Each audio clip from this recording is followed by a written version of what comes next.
बुद्ध को नमन करते हुए बाबा साहेब डॉक्टर बी.आर. अम्बेडकर और जिनकी आज जयंती मनाई जा रही है, उत्तर भारत के अम्बेडकर, राजनीति के कबीर, मानववाद के प्रणेता, न जाने किन किन नामों से सुशोभित किया जाता है, महामना राम स्वरूप वर्मा जी आज इस कार्यक्रम की अध्यक्षता कर रहे परम आदरणीय अध्यक्ष महोदय, लखनऊ की सरजमी से चल करके आए माननीय मुख्य अतिथि महोदय जी, जिनको सुनने के लिए हम सब आतुर हैं। कुछ खास तो है ये कि जो लखनऊ की धरती से आपको यहाँ बुलाया गया है, तो स्वाभाविक सी बात है कि कुछ खास तो है ही है और आपको हम सबको सुनने की जरूरत है। आदरणीय ऑपरेटर साहब, हिदराम चौधरी साहब, इंजीनियर साहब, आदरणीय तिलकराम साहब संचालक महोदय जी, आरटी अध्यक्ष साहब, बड़े भैया अनिल जी, राम स्वरूप मौर्य जी, अगर सबका नाम लेंगे तो सब नामचीन हमारे पिता तुल्य हैं, सब हमारे छोटे भाई भी कुछ लोग हैं, हमारे अभिभावक और गार्जियन लोग हैं। मैं सबको एक साथ बहुत बहुत साधुवाद करते हुए डॉक्टर फूलचंद जी को, श्याम सुंदर भैया जी को, अशोक कुमार साहब को, सबको। अभी राम सेवक जी ने कहा और बहुत सारे वक्ता बोल करके गए, माननीय आदरणीय विधायक जी बहुत अच्छी बात कह के गए हैं। यहाँ कविंद्रनाथ चौधरी जी का भी लगा, लेकिन किन्हीं कारणों नहीं आ पाए। और ऑपरेटर साहब जो एक पितामह के रूप में है, जिनका जीवन बचपन से लेकर के और नौकरी पेशे से रिटायर होने के बाद भी आज एक उस विचारधारा को लेकर के चलने का काम किए, ऐसे महान मनीषी को मैं नमन करता हूं। उन्होंने कहा कि जिसमें समता की चाह नहीं वो बढ़िया इंसान नहीं। कार्यक्रम शुरू होने से पहले भारतीय संविधान की प्रस्तावना हुई है। पूरे भारतीय संविधान का पूरा निचोड़ उसके प्रस्तावना में छिपा हुआ है। रामसेवक बहुत भाऊ उन्होंने कहा जिसमें समता की चाह नहीं वो बढ़िया इंसान नहीं, समता बिन समाज नहीं, बिन समाज जनराज नहीं। बड़ी अच्छी लाइन। पुनर्जन्म और भागवाद से जन्मा ये ब्राह्मणवाद, ब्राह्मणवाद की क्या पहचान, गिटपिट बोले करे ना काम, मानववाद की क्या पहचान, ब्राह्मण भंगी एक समान। बड़ी अच्छी लाइनें हैं। और आदरणीय राम स्वरूप मौर्य जी ने कहा कि पाखंडवाद को खत्म करने के लिए, मानववाद को लाने के लिए महामना राम स्वरूप वर्मा ने पूरे जीवन लड़ते रहे। और उन्होंने यह भी कहा कि मारेंगे मर जाएंगे, हिंदू नहीं कहलाएंगे। अगर हम हिंदू धर्म में रह करके, और यह संभव नहीं है कि मैं पाखंडवाद को छोड़ सकूं, अगर पाखंडवाद को छोड़ना है तो आपको हिंदू धर्म छोड़ना है, क्योंकि पेरियार ललाई सिंह यादव ने कहा था, उन्होंने भी हिंदू धर्म को छोड़ करके बौद्ध धर्म ग्रहण किया था। इसी तरीके से महामना राम स्वरूप वर्मा ने कहा था मैं हिंदू नहीं रहूंगा और मारेंगे मर जाएंगे और हिंदू नहीं कहलाएंगे। आप ये हो नहीं सकता कि आप ब्राह्मणवाद की कोठरी में रहे और पूजा पाठ ना करें, पाखंडवाद को ना माने, अंधविश्वास को ना माने। अगर आपको अंधविश्वास, पाखंडवाद को खत्म करना है तो हिंदूवाद छोड़ना पड़ेगा, क्योंकि उसकी वो जननी है। पुनर्जन्म और भागवाद जिससे जन्मा ब्राह्मणवाद, तो उसी की जननी है वो। अगर आपको इसको खत्म करना है, राम स्वरूप वर्मा जी की जयंती को मनाना है सही तरीके से, तो हिंदू धर्म को आपको छोड़ना पड़ेगा। और इस लाइन को कहा कि मारेंगे मर जाएंगे, यानी जीवन के अंतिम समय तक मैं मर जाऊंगा, तब तक जो है मैं हिंदू नहीं रहूंगा। हम सब लोग अगर आज संकल्प ले ले, यहाँ जितने लोग हैं, कि हम हिंदू नहीं रहेंगे, चाहे जो भी कुछ हो जाए, अगर मुझे मानववाद लाना है तो मानववादी व्यवस्था को कायम करने के लिए मुझे हिंदूवाद छोड़ना पड़ेगा। बात रही 1 जून 68 की अर्जक संघ की स्थापना के लिए। ये अर्जन संघ की स्थापना, इसके पहले भी संस्कृतियों की लड़ाइयां हुई है। एक श्रमण संस्कृति की लड़ाई हुई और ब्राह्मण संस्कृति की लड़ाई हुई। श्रमण का मतलब भी होता है कि श्रम करके खाने वाला श्रमजीवी जो होता था वो श्रमण संस्कृति का पोषक होता था। और जो गिड़बिड़ बोले करे ना काम, वो जो गिड़बिड़ करके और कुछ नहीं करता है, वो अनर्जक, जो आज अनर्जक है वही वो ब्राह्मणवाद है। वो उस समय कुछ करके खाने वाली बात नहीं थी। तो ब्राह्मणवाद और श्रमणवाद की जो संस्कृति चली थी कि श्रम करके खाने वाले श्रमजीवी लोग, जो मेहनत कस के लोग थे, वो श्रमण संस्कृति के थे। आज वही श्रमण संस्कृति का यहाँ एक पुनर्जन्म हुआ। जब वह विलुप्त होते चला तो महामना राम स्वरूप वर्मा ने उस श्रमण संस्कृति को 1 जून 68 में उन्होंने अर्जक संघ की व्यवस्था कर दिया। मतलब हम अर्जक हैं, कमेरे लोग हैं, काम करके श्रम करके खाने वाले लोग हैं, और वो जो व्यक्ति जो श्रम करके नहीं खाता था वो क्या नाम, हमें पाखंडवाद के जाल में फंसा करके, और वह अनर्जक है। इसको उन्होंने सीधी लाइन खींचा महामना राम स्वरूप वर्मा ने, और उन्होंने उद्योग पर भी बातें की, उद्योग धंधों पर बातें की। उन्होंने कहा कोई जरूरी नहीं कि सारे लोग नौकरी पा सकते, लेकिन उद्योग धंधों की। अब इसमें सारे लोग बैठे हैं, हमारे घरों में कुटीर उद्योग हुआ करता था, सारे लोग बैठे हैं, छोटे छोटे कुटीर उद्योग हुआ करते थे। हमारा जो किसान भाई है ये गन्ना पैदा करता था, और गन्ना पैदा करके और कोल्हू लगा करके और वह भेली का उत्पादन करता था। आज भेली 50-60 रुपया किलो है, और वही किसान जो 10 बीघा गन्ना बोने के बाद भी वह भेली खरीदने किसके पास जाता है? पूंजीपति और बनिया के पास जाता है। हमारा बताओ उद्योग खत्म हुआ कि नहीं खत्म हुआ? हमारा बढ़ई भाई जो था ये अपना उद्योग चलाता था, जो कुटीर उद्योग था, जिससे उसका जीव का साधन चलता था। भाई समझ, जिसका उसका जीविका का साधन था वो अपना कुटीर उद्योग खत्म कर दिया। आज बढ़ई भाई का जो उद्योग था वो बड़ा पूंजीपति ले लिया। आज वो पूंजीपतियों के हाथ में बड़ा उद्योग चला गया। आज जबकि ये तब हमारा जो बढ़ई भाई है वही काम करता है, वहां उनके फैक्ट्रियों में काम वही करता, उद्योगों में काम वही करता, लेकिन पूंजी कौन लगा रहा है? वह बड़ा व्यापारी, बड़ा पूंजीपति लगा रहा है। और हम वहां क्या बन करके रहेंगे? श्रमिक बन करके रहेंगे। हमारा धोबी भाई जो है अपने घरों में कुटीर उद्योग लगाया था। आज जो लॉन्ड्री खुली है 60 रुपया एक कपड़े का है, उसका उद्योग खत्म हो गया, और वह उद्योग किसका रह गया? बड़े पूंजीपतियों के हाथ में चला गया। जो हमारा उद्योग धंधा था वह उसे धीरे धीरे उन लोगों ने खत्म कर दिया, और उस उद्योग धंधों पर हमारे जातियों का निर्माण किया गया था। उद्योग धंधे वो ले लिए, लेकिन आज एक जो चमड़ा छिलने वाली बात है, जूता बनाने वाली बात है, जूता बनाने वाला अगर बड़ा पूंजीपति का फैक्ट्री है, लेकिन जो उसके आधार पर उसका जातियों का करना नहीं हुआ। धोबी का काम, बड़ी लॉन्ड्रिंग करने वाला व्यक्ति, हमारे लोग उसमें धुलने का काम करते हैं, लेकिन अगर बाबू साहब उसे बड़ी लॉन्ड्रिंग किए हैं तो आप समझ सकते हैं कि हमारे उद्योग धंधों को भी किस तरीके से इन लोगों ने खत्म किया, और हम धीरे धीरे किस पायदान पर चले। मतलब राम स्वरूप वर्मा कहा करते थे कि उद्योग धंधे से विकास की बात उन्होंने किया, किताबें भी लिखी हैं, और सामाजिक समानता की बात उन्होंने, मानववाद लाने के लिए, पाखंडवाद को खत्म करने के लिए वो महामना राम स्वरूप वर्मा और पेरियार ललाई सिंह यादव दोनों लोगों ने बड़ी क्रांतियां की है।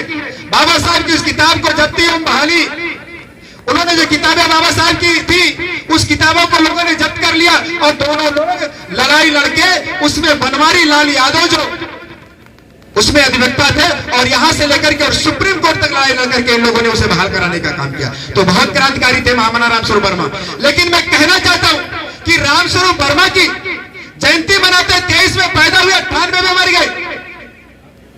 ये दिन है पैदा होने का, और 19 तारीख को, यही 19 तारीख को, 19 अगस्त को उनका निर्वाण भी हुआ था। लेकिन हम कहते हैं कि हमारे समाज के लोग हर कार्यक्रम लगभग न जाने कितने दिनों से कार्यक्रम करते हैं। उसके बाद बहुत सारे देवी देवता पैदा हुए, उन्हें लोगों ने अंगीकार कर लिया। बहुत सारे देवी देवता पैदा हुए, बहुत सारे पाखंड पैदा हुए, बहुत सारे त्योहार पैदा हुए, उसको लोगों ने अंगीकार कर लिया। लेकिन राम स्वरूप वर्मा को क्यों नहीं लोग अंगीकार कर पा रहे? उनकी विचारधारा को क्यों नहीं अंगीकार कर पा रहे? जो दुनिया का इतना महान विद्वान बाबा साहब डॉक्टर अम्बेडकर के बाद अगर इस धरती पर, इस देश में कोई भी उतना बड़ा विद्वान पैदा हुआ तो महामना राम स्वरूप वर्मा पैदा हुए। उन्हें लोग अंगीकार नहीं कर पाते। क्यों? क्योंकि उन्होंने आपको कीचड़ से निकाल करके एक अच्छे स्थान पर लाने की बात किया, मानववाद की बात किया।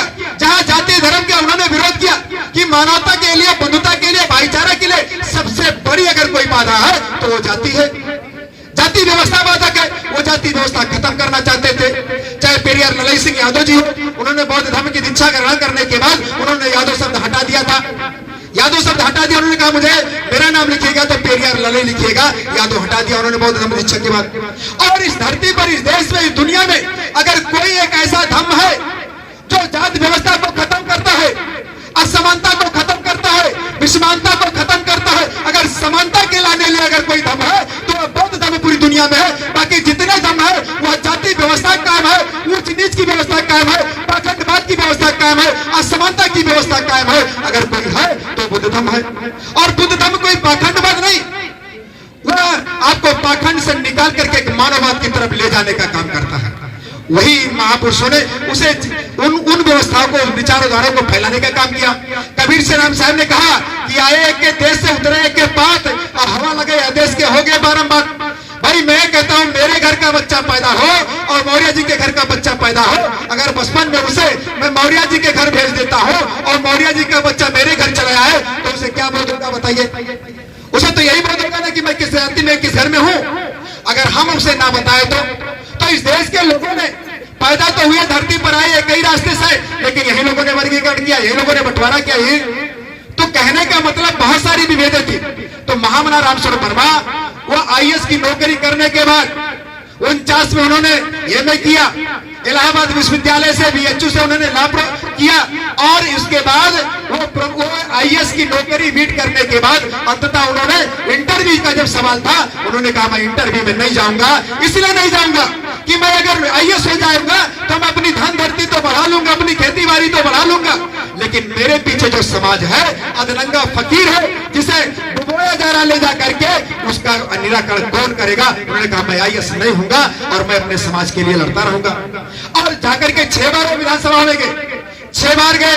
लोगों ने बताया भी कि वित्त मंत्री हुए और लाभ का बजट पारित किए, कितनी बड़ी बात। उन्होंने कहा उनकी लिखी किताबें अगर किसान बिल के उसमें अगर रख दिया जाए तो किसान तरक्की कर जाएगा, लेकिन ये सरकारें नहीं लागू की जाएंगी। वो कुटीर उद्योग की बात करते थे, कुटीर उद्योग की बात करते थे। मैंने सीखा आरटीआर जगी से कि एक साइकिल है और साइकिल को असेंबल किया जाता है, उसमें चैन है, उसमें फ्लाईव्हील है, उसमें घंटी है, उसमें गद्दी है, उसमें बहुत सारी चीजें, ट्यूब है, टायर है, छर्रे हैं और सारी चीजें। अगर ये जितने हैं अगर हर लोगों के हाथों में अगर काम देना है तो ये लोगों के घरों में कोई छर्रा और बनाएगा, टायर कोई और बनाएगा, ट्यूब कोई और बनाएगा, उसका फ्लाईव्हील कोई और बनाएगा, हैंडल कोई और बनाएगा, मुठिया कोई और बनाएगा, तब ना जाकर के हर घरों में काम आएंगे, हर हाथों में काम आएंगे, तब उसका विकास होगा ना। लेकिन आप बताओ कि सारा काम अगर टाटा बनाएगा तो बताओ सबके हाथों में कहां काम पहुंचा?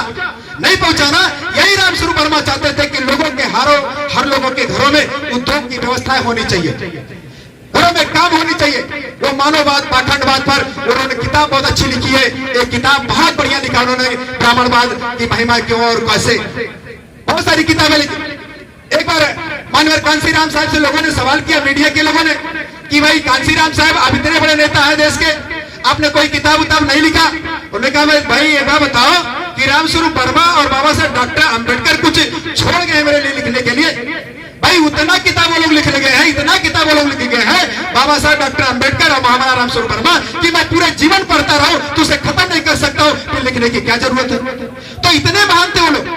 अगर हम रामस्वरूप वर्मा की जयंती मनाते हैं तो मुझे संकल्प लेना होगा कि मैं मारेंगे मर जाएंगे हिंदू नहीं कहलाएंगे, तब तो हम रामस्वरूप वर्मा के पच्चीनों पर चलने का काम करेंगे, अन्यथा हिंदू भी बने रहे और धागा ना हाथ में बांधे, हिंदू भी बने रहे और कमर ना उठाए, हिंदू भी बने रहे, तो आप के पूजा पाठ ना कराए, ये संभव नहीं हो सकता, क्योंकि वही उसका जननी है, वही उसके कर्णधार है, वही उसके अंग और प्रत्यंग है। इसलिए आपको छोड़ना होगा। पाखंडवाद खाली लिख देने से कहने से काम नहीं चलेगा, या किताबों में पढ़ने से काम नहीं चलेगा, आप उसे छोड़ना पड़ेगा, तब होगा। इसीलिए मैं चाहूंगा कि माननीय मुख्य अतिथि महोदय जी को और आदरणीय साहब जी को, संत निर्मल साहब को, कबीर विचारधारा है, बड़ी अच्छी लाइन है। कबीर साहब ने कहा कि हमारे घरों में भाई हर घरों में देवी देवताओं का स्थान है। मैं रामस्वरूप वर्मा जी की ही लाइन को कह रहा हूं पाखंडवाद पर। कबीर साहब ने कहा कि हर घरों में देवताओं का स्थान है कि नहीं? बताओ, पहले हमारे बुजुर्ग लोग बैठे हैं, हर घरों में देवताओं का स्थान हुआ करता था कि नहीं हुआ करता था? और देवताओं के घरों में सारा सामान रहता था, पूरा कीमती सामान, और दुल्हन भी आती थी तो पहले देवता का पैर छुलाया जाता कि नहीं छुलाया जाता था? कबीर साहब ने लिखा, उन्होंने लिखा कि ब्राह्मण से गधा भला अन्य देव से कुत्ता, और मुल्ला से मुर्गा भूला जगत उठावे सुत्ता। कबीर साहब की लाइन है, बैठे अभी साहब जी। तो ब्राह्मण से गधा भला अन्य देव से कुत्ता, और मुल्ला से मुर्गा भला जगत उठाओ सुत्ता। कि मतलब जो गधा होता है उसके वजन से भी ज्यादा आप उसके ऊपर लाद दीजिएगा तो जहां कहिएगा वहीं उतारेगा। वो काम करके खाता है, श्रम करके खाता है, मेहनत करके खाता है, लेकिन ब्राह्मण क्या करता है? आपको संस्कृत में गाली भी देगा, आप उसका पैर भी छुएंगे, उसे पैसा भी आपको देंगे और आपको अपमान भी करने का काम करेगा। और ब्राह्मण से गधा भला अन्य देव से कुत्ता, मतलब देवताओं के घरों में सारा सामान कीमती उसमें पड़ा रहता था, और अगर चोर आया और नकब काट के उठा ले